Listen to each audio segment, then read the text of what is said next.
Dinosaur धरती पर राज करने वाले सबसे पुराने और सबसे ताकतवर जीव थे। 23 करोड़ साल पहले धरती का एक बड़ा हिस्सा इन विशालकाय जानवरों से भरा हुआ था। इन विशालकाय डायनासोरों ने करीब 14 करोड़ सालों तक धरती पर राज किया। इन डायनासोरों की कई हजार प्रजातियां थी। आज जिस धरती पर हम इंसान चल रहे हैं, इसी धरती पर कभी उन विशालकाय डायनासोरों का एक पूरा साम्राज्य बसेरा करता था। ये उस वक्त के सबसे सफल जीव थे। लेकिन फिर अचानक ऐसा क्या हुआ? आखिर वह कौन सी घटना थी जिसने इनका नामो निशान मिटा दिया? इसे जानने के लिए हमें करीब 6 करोड़ 50 लाख साल पीछे चलना होगा।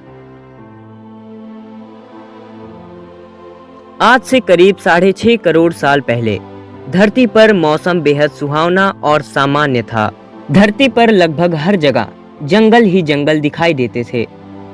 उन हरे भरे और विशाल पेड़ों से जब समुद्र से आई लहरें और ठंडी हवाएं टकराती तो धरती का मौसम और सुहाना हो जाता था। लेकिन इन्हीं सब के बीच विशाल डायनासोर इसी वातावरण में अपनी मस्त जिंदगी बिता रहे थे। उस वक्त इन डायनासोरों से कोई टक्कर ले ऐसा कोई भी नहीं था। यानी हम कह सकते हैं कि उस वक्त धरती पर रहने वाले जीवों में सबसे ज्यादा खतरनाक और ताकतवर जीव डायनासोर ही थे। करोड़ों सालों से ये विशालकाय जीव बड़े ही आराम से अपने जीवन को बिता रहे थे। लेकिन उन्हें क्या पता था कि वो एक भयंकर तबाही का शिकार होने वाले हैं। सभी डायनासोर की प्रजाति जब अपना जीवन सुकून से बिता रहे थे, तब 10 करोड़ साल पहले ही इनकी किस्मत लिखी जा चुकी थी। जब 10 करोड़ साल पहले एक एस्टेरॉयड का बड़ा टुकड़ा जो अंतरिक्ष से आ रहा था, वह धरती से लगभग 20 करोड़ मील दूर एक बड़े एस्टेरॉयड से टकरा जाता है, जिसके बाद उस बड़े एस्टेरॉयड का दिशा बदल जाती है और वह 22,000 मील प्रति घंटे की रफ्तार से धरती की ओर तेजी से बढ़ने लगता है। जब यह एस्टेरॉयड पृथ्वी से 3,84,000 किलोमीटर की दूरी पर था, तब धरती से शायद डायनासोर का अंत न होता अगर यह एस्टेरॉयड चांद से टकरा जाता। लेकिन नियति को कुछ और ही मंजूर था, इसलिए यह एस्टेरॉयड चांद के बेहद नजदीक से गुजर गया। इस एस्टेरॉयड की पूरी लंबाई और चौड़ाई करीब 40 किलोमीटर में फैली 2 ट्रिलियन मैट्रिक टन जैसा एक विशाल एस्टेरॉयड प्रत्येक सेकंड के साथ साथ धरती के करीब बढ़ता जा रहा था।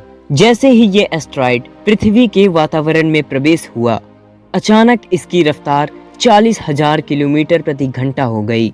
पृथ्वी के वायुमंडल में घुसते ही घर्षण की वजह से ये एक आग के गोले में बदल गई। इसकी चमक इतनी ज्यादा थी कि धरती पर टकराने से पहले ही हजारों जीव आग के इस दहकते गोले को देखकर पूरी तरह अंधे हो चुके थे।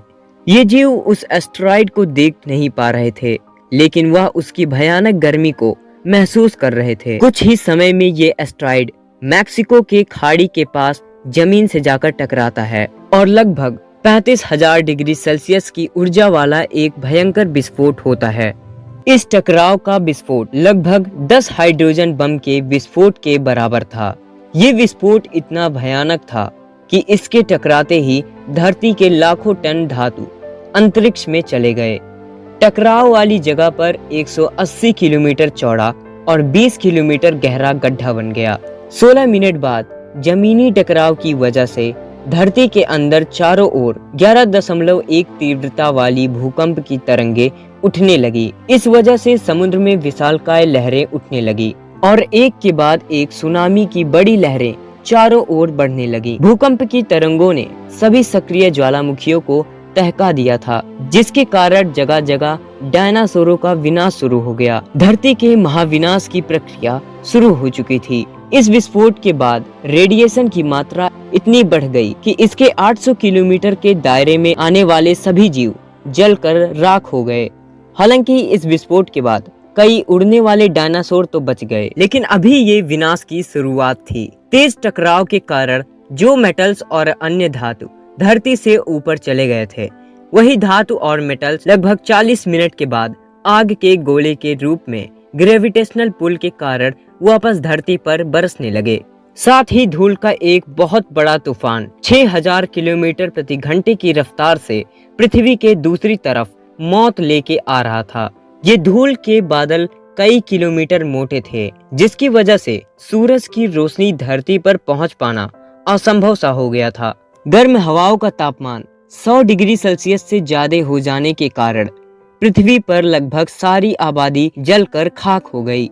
विस्फोट के 90 मिनट बाद पृथ्वी पर तापमान 200 डिग्री सेल्सियस तक पहुंच गई। इसके वजह से जो डायनासोर विस्फोट के इलाके से कोसों मील दूर थे, वो भी इस गर्मी से बच नहीं पाए। इस महाप्रलय से धरती की 90% प्रजाति लगभग खत्म हो चुकी थी और इनमें से बचे 10% जीव जमीन के अंदर कहीं छुपकर अपने आप को परिस्थिति के हिसाब से ढाल लिया। और यही कारण है कि आज हम इंसान धरती पर आराम से रह रहे हैं। तो कुछ इस प्रकार इन डायनासोरों का अंत हुआ। दोस्तों, अगर आपके मन में यह सवाल चल रहा है कि इसके बाद क्या हुआ, तो आप हमारे चैनल को सब्सक्राइब करके एक कमेंट जरूर करें, ताकि हम जल्द से जल्द इस वीडियो का दूसरा एपिसोड ला सकें। लेकिन उससे पहले अगर आपको नहीं पता कि धरती पर इंसान कहां से आए, तो हमारे चैनल पर एक वीडियो ऑलरेडी है, तो आप उस वीडियो को वहां से देख सकते हैं।